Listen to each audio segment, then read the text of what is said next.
Hello family जय जगन्नाथ। आज हूँ डे 3 आउ आमे बाहरी गलु दिल्ली रु उत्तराखंड पे। दिल्ली रु आम ट्रेन सकाळु थिला 12टा पाखापाखी आम पहुँची जाइथिलु उत्तराखंड काठगोदाम स्टेशन ले।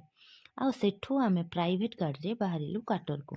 फर्स्ट टाइम उत्तराखंड रे एक्सपीरियंस किछि डरावना थिला कारण एठी खाली पहाड़ ही पहाड़ आउ केवल पहाड़ ऊपर ही रास्ता, बिल्कुल नॉर्मल रास्ता नाही।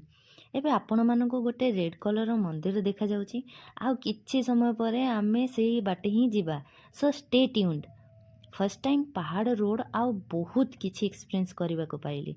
एठिकार रोड जेते डरावना ही थाउ ना कहीं किंतु व्यू बहुत सुंदर थिला। खाली आखिरे देखिले बहुत सुंदर लागुथिला। आमे एबे सेही मंदिरर पाखापाखी पहुंची गेलेनी।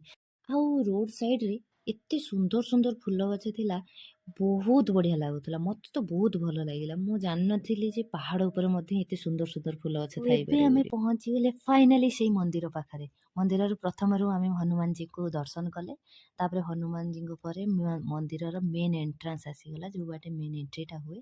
आमे सेटा बहुत शीघ्र क्रॉस करी गलु। मंदिर जदि बाहरु एतिकी सुंदर हेथिबो ताले भितरु आउ केते सुंदर हेथिबो। चेष्टा करिबा एठिके आउ थारे आसीबा पई। एबे आपण देखि पारथबे घर गुडी को केमिति ऊपर ऊपर हेइके अछि।